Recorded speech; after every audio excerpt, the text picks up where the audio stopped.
Here we go. What is going on, Cover One crew? Welcome back to the show. Hope everybody is good. I'm always good, man. Hope you guys got your dubs this week. What a contest it was on Monday Night Football between those Seahawks and the Lions. What are we talking today? Must-add players on the week number 5. Apologize for my voice right now. I am a little bit under the weather, but we got to get to know who these players are. And I'm telling y'all, there is still a lot of players on the board that we can absolutely plug into our lineups. Injuries continue, and we are getting into bye-week troubles. We got the Lions, the Chargers, the Eagles, and the Titans all going on the bye here in week number 5 to add to the problems of the injuries. So we got to restock our teams. Let's talk about these running backs. Trey Sermon, number 1 on my board because of the news of a Jonathan Taylor. They're saying it's a high ankle sprain.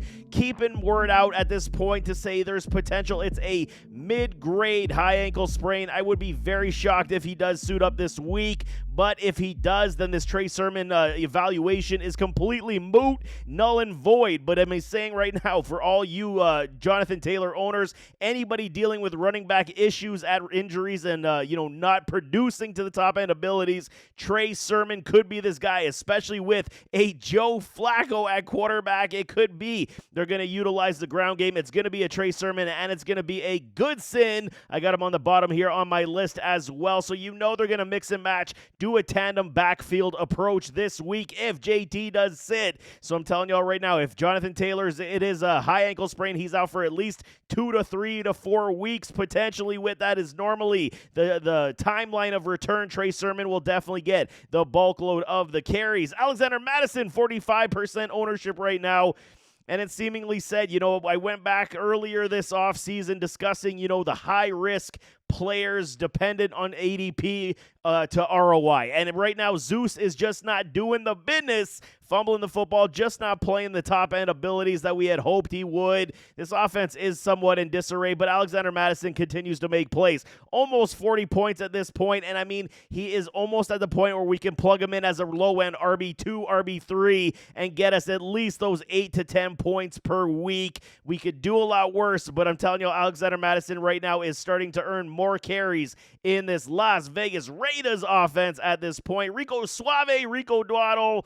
Okay, he had his good game last week. It wasn't great, but the Cowboys still struggling to run the football. I'm not a huge Dwaddle fan, supporter, and promoter, but at this point, if you're struggling at running backs, we need to fill the void, and Dwaddle could be one of these guys. 45% ownership rate, 31 points. He did score a touchdown last week, so hopefully they start utilizing him a little bit more in this backfield to help alleviate a lot of pressure off a Dak Prescott. Kareem Hunt, he finds himself back to relevance, and I said this to you guys last week as well. I'm not a Carson Steele guy, and I think that you see the writing is on the wall. He's an okay running back, but I just think he's another guy, and I don't think he's really going to take off in this offense outside of potentially stealing and vulturing touchdowns as they get down the field. Losing a Rashee Rice is a big problem, and they're going to have to utilize the ground game, so it is going to be probably more than likely Sam J. Perine and then a Kareem Hunt as well. 28% ownership rate. He almost got you 10 points last week. First time he's played football in a long time, so 9.5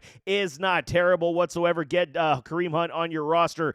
Abso-freaking-lutely. Justice Hill, PBR upside for days. They're going to scheme him up depending on what the defense does. He showcased the fact, his athletic ability, his playmaking ability. They don't really trust the wide receivers outside of Zay Flowers. He didn't even see much targets last week, as it was the Derrick Henry and a Justice Hill show. So you will understand that Hill is good in PPR formats, and he will get you points. 27% ownership rate. I absolutely am picking him up this week as well. Tank Bigsby found himself to some decent yardage last week.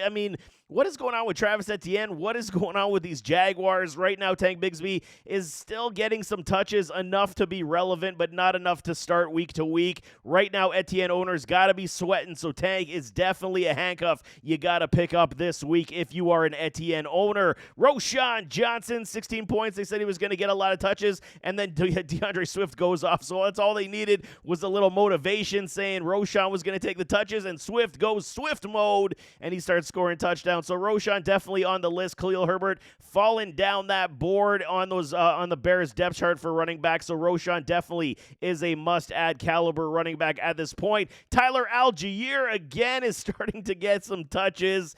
It's just not start worthy for me at this point in fantasy football. But again, if Bijan goes down, but again, the coaching staff continues to feed this guy because he just makes plays to the hindrance of a Bijan with his volume upside. So Tyler Algier, I think, definitely needs to be owned at this point. Start sit, we got to talk about that later, but he's got to be at least on your roster, especially if you got deeper benches. Jeremy McNichols, as long as Austin Eckler is out, he showcased that he could be trusted. 20 points.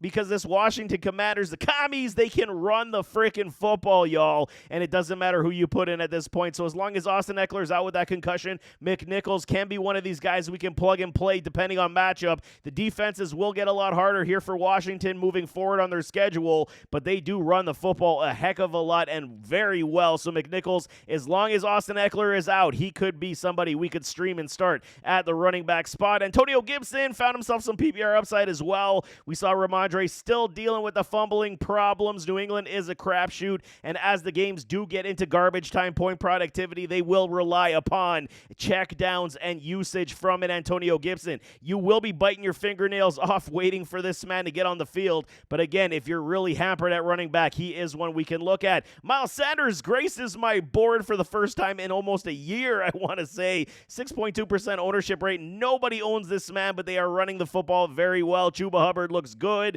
and Miles actually has got some pep in his step now with an Andy Dalton. So at this point, he's a watch list player for me. But I mean, 22 points so far on the season. Looked good last week. He's definitely on my radar as a watch list. And likewise with Goodson, like I said, with Trey Sermon, they might do some split backfield. But I do like Sermon above a Goodson at this point. Quarterback time, Justin Fields.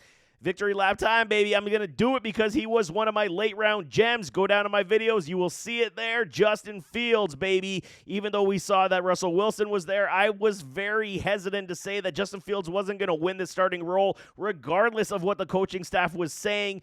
Yes, okay, is Russell Wilson really injured, or are they just saying that to save face? Justin Fields is definitely leading the charge in Pittsburgh, and he is not going to give up this job anytime soon. 41% ownership rate. He's got 71 points. Rushing upside touchdowns are there. As soon as they clean up some of these mistakes, they get somebody to be the secondary wide receiver to take some pressure off of a Pickens. Don't know why they're not using a Pat Freiermuth a lot more, but I mean, as soon as they do figure that out, this offense will continue to hum. Justin Fields is the top quarterback this week. Likewise with a Geno Smith, 50% ownership rate. Looked absolutely stellar career-high numbers on Monday Night Football versus those Detroit Lions. This Seahawks offense is good, man. They can move the football. They got weapons. DK, JSN, Jackson Smith, the Jigba, and Tyler Lockett. I mean, the run game is so good. Geno can be trusted week to week at this point, even going up against very good defenses. Yes, the bum rush was coming from an Aiden Hutchinson and company, but he was still able to throw the football. So Geno definitely is one of these guys. If you're struggling with quarterback points or injuries or bye weeks, he is definitely a streamer this week. Andy Dalton, likewise, he's streaming up all over the place, man. Almost 50 points in 2 starts. He is doing the business because he's got Deontay and Xavier Legette doing very well. The run game, like I said, promoting the play-action pass, promoting the pass game, taking pressure off of a Dalton. He can absolutely be trusted to stream this week as well. Trevor Lawrence, okay, I'm putting him on my board. It's not great. He's giving you anywhere from 12 to, 14 points per week. It's not a great deal of points, but again, with bye weeks, with injuries, with troubles, he could be one if he's still on your wire. I mean, it's 49% ownership rate right now in average of leagues, so if he is there, I mean, he is definitely still one to consider, as Brian Thomas does look good, and he got Christian Kirk back in the mix. They need Evan Ingram back as well to help the cause, but I mean, Trevor Lawrence, he doesn't look great, but at least we could get the 12 to 15 points out of him per week. Derek Carr, 51%. It's been up and down the last couple weeks for these New Orleans Saints. He's got 67 points. He's still going to feed Chris Olave, CO2, my guy, and then Rashid Shaheed had a career day himself this past week. So at least you know the floor is relatively safe for a Derek Carr. It's not going to be abundant, but at least we know where the floor does reside. Danny Jones, Daniel Pennies. Okay, he's back with a Malik Neighbors, Wan'Dale Robinson. He looked good last week against the Dallas Cowboys, so you can't hate what Danny Penny's doing. We're going to call him Danny Nichols at this point until he reverts back to Danny Pennies. But with a guy like Malik Neighbors, concussion protocol as well, we're going to have to watch out for that. So, I mean, I would downgrade a Daniel Jones this week without a Malik Neighbors because we've seen that story before. But with Malik Neighbors, we can absolutely start thinking about streaming a Danny Pennies from time to time if it does get pretty meek. Joe Flacco, man, old man Flacco, he's okay. Whatever he does, he gets on the field and he just moves this offense. Now, at least without Anthony Richardson, now he's going to be with a hip injury. He's likely not going to suit up this week. You want to believe. Give him a week off and Joe Flacco could start. This entire wide receiver core for the Colts now becomes relevant once again because at least Flacco can distribute the football to these wide receivers. Definitely worth streaming possibility. 17, almost 18 points last week is not terrible. And Deshaun Watson, 22% ownership, almost 60 points. He would add a massive touchdown, which would have propelled those Cleveland Brownies to victory last week. Called back on a pretty weak holding call. So, I mean, Deshaun Watson definitely starting to figure things out in Cleveland as well. Wide receivers, Dontavian Wicks, now that Christian Watson is out with another injury. And what I tell y'all this offseason, if Watson goes down again, I'm done. I'm out. He's got so much talent. He just cannot stay on the field, and he has not been able to do it with high regularity. Wicks, on the other hand, Jordan Love comes back. Feeling the love for Love. He comes back this week and throws absolute touchdowns everywhere. Even though they were losing, they climbed back, and they looked what they could potentially get back to as we had thought this offseason. Wicks is one of these guys. 18% ownership, 32 points on the board. Wicks is a massive I was going to mix two words together. He's a massive pickup this week. Has to be your top priority. Dontavian Wicks, 110%. Xavier Legette, likewise, with a Andy Dalton and a Deontay Johnson. I told y'all last week I'm very encouraged by this. Yes, it came at the cost of an Adam Thielen going to injured reserve, but Xavier Legette is like another Deebo Samuel-esque. He can make a lot of plays. You can utilize him as a Swiss Army knife if needed, but he is too physical in the open field for defensive backs to cover. He will continue to grow and blossom. I love me some Xavier Legette this week as well. Josh Downs, he's back. We down for Downs because Joe Flacco is the quarterback. Simple as that. I like Anthony Richardson. He just so raw, and he just can't get it to these wide receivers. Now at least Michael Pittman is alive. Josh Downs is back alive. 21 points on the season. I mean, it was 18 plus last week. He looked good. Josh Downs is a stellar product, and I mean, now finally healthy. He looks good, and he showcased that. Josh Downs definitely is another priority waiver add this week. Likewise, with a Wan'Dale Robinson, with a Malik Neighbors pulling all the coverage to that side. We're seeing at least, 8 points to 10 points every single week for a Wan'Dale. He gets into that end zone. We're talking 15 to 16, which is very good in half PPR points for a Wan'Dale. So he's definitely one of these guys in matchup play with a Malik Neighbors. We're going to be able to at least consider flex wide receiver 3 play all day long. Trey Tucker is on the board. Yes, this is determined on things we're starting to hear about a Davante Adams potentially getting dealt before the trade deadline. Maybe he was one of the guys head coach Pierce was talking about business decisions. Apparently, he also liked a social media post that said that could Davante be played his last time with the Las Vegas Raiders. He liked that post. It's always cryptic, but at least we got to keep the ear to the grindstone. So Trey Tucker, amidst a potential trade, would be with Jacoby Meyers. And I'm telling y'all, without a Davante, Tucker is a good wide receiver. He showcased what he can do on the field. I'm a big fan of his as well. We might be a few weeks early on this, depending on what happens with a Davante Adams. But I mean, it's better to be too early than too late on a lot of these guys. Tutu Atwell, man. Okay, we're seeing a lot of regression in this offense for these LA Rams. They're trying to move forward. Kyron Williams seems to be like the only thing that keeps going every single week. But Tutu Atwell's got a role in this offense. He is the explosive playmaking wide receiver that they look to when they need a big play, and he's turning out decent point productivity. 16% on the ownership. I mean, he's not one of these guys we could trust every single week, week in, week out, but again, matchup play and big play potential does exist here. So if you're in a multi-flex league, I mean, Tutu Atwell definitely is on the radar. Just like a Jordan Whittington, former Texas product, he has now climbed back up my board. Y'all know me if you watch my film. You watch all my scouting reports. I'm a big fan of Whittington, always have been. Even when he got injured with those Longhorns, everyone started saying, no, we're done, we're out. He gets hurt too much. He's a good, talented wide receiver. Like I told a lot of the listeners here in the comments, Whittington just got to prove it before we can actually promote it. And last week he saw team-high targets, I believe, of 8 targets for 6 receptions. He is now legitimately on the waiver, on the watch list for me, but we can actually house him on our rosters with the potential of flex play as well, because the targets should continue to go to him as he is that big body wide receiver that they require in LA. Allen Lazard continues to do the points. It's very strange in the New York Jets. Yes, we got to give more respect to the Denver Broncos defense. More flowers going to them because they are very good. They're very strong and able to stymie any good offense. Breece Hall did nothing versus that defense, and I mean Garrett Wilson likewise. So we got to say, the secondary pieces, the Allen Lazard, the Mike Williams. Mike Williams also here on my board. Mike a little bit lower than an Allen Lazard. Lazard does have the yak ability, and the targets will come to him because he is Aaron Rodgers' guy. So Lazard definitely can be still owned 48%. He's still out there in some of y'all's leagues. Mecole Hardman now without a Rashee Rice.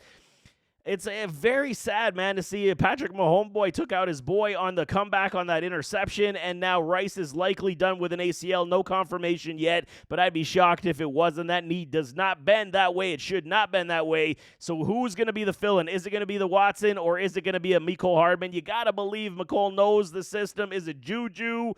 Mecole, right now, 1% owned. I mean, nobody owns him at this point. He hasn't really seen any targets all season long, but eventually Andy Reid's going to need that speed back on the field. Yes, they got Worthy to kind of play a similar role, but I think Mecole Hardman could be that, intermediate guy that they're looking for, and he has showcased the fact that he can be proven and utilized with a Mahomes before, so there could be something here, not maybe running to the wire to get him, but at least we know he is definitely out there. Mike Williams as well. I'm going to wait on this one couple weeks. He is on my watch list at this point. 28%, 16 points. It's not terrible, but at least he's starting to recover. He would have had a touchdown that was, just misplaced by an Aaron Rodgers, but I do like what's happening with a Mike Williams. There is a lot of uptick here as well. Noah Brown still on my list. I do like what's going down, man. They're finding a role for him, but the running game is so good, and Jaden Daniels just looks absolutely unbelievable. So for me, Noah Brown's role is not going anywhere. You're going to be getting right now 6.5 to 9 points from a Noah Brown. This could absolutely increase as he's catching everything to come his way.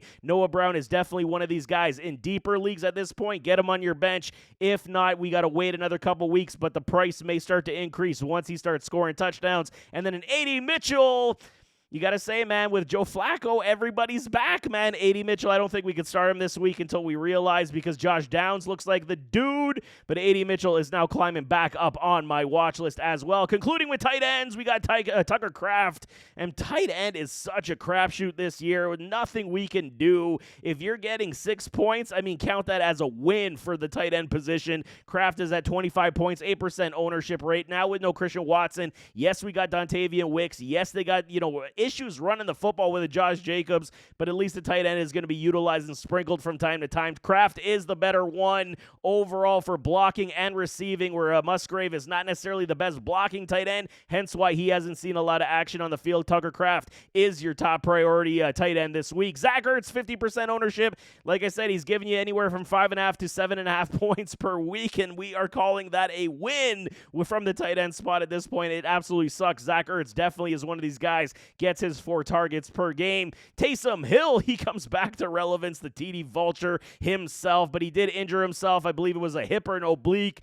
So, I mean, definitely watch out for that. He may not play this week as well, but if he is, at least there's some opportunity for some rushing touchdowns once again as the Saints went back to the well and utilized him stealing all of Kamara's touchdowns. Hunter Henry, okay, like I said, okay, I miscalled the boom last week, but at least there's relevance in garbage time once again. This New England Patriot team is going to lose. They're going to lose a lot, and it's not looking good. Hunter Henry, at least with matchup play, we can say this week against the Miami Dolphins, he might do very well, as he has in previous contests versus the Finns, who can't stop anybody at this point with the injury to Atua. They look horrific on offense, and they keep putting their defense out to dry, man. Colby Parkinson, again, with all the weapons they're trying to utilize in LA, he's giving you 5-6 points. It's a victory at this point. Fill in tight end if required. He is there on your waiver wire. Kate Otten, he had his breakout game so far this season. 8 points last week in half PPR, but I mean, he is going to be very, target dependent in this offense with Mike Evans and Chris Godwin and Rashad White and Bucky Irving. He's like the 6th guy down the roster, so he's just on my watch list right now. And then Bretton strange. So long as Evan Ingram is out, he does possess some TD upside, but it is, again, very tough to trust. So there you have it. That is week number 5, waiver wire must-add players. Hopefully, you guys, we can climb out of any cellar we're in. 1 win, no wins. Do never give up because I got you covered, and we can bring you back to some playoff relevance, no question. But nevertheless, as always, don't forget to hit that like button, hit that subscribe button, jump in those comments, give me your thoughts, and we'll see you next time. I am out.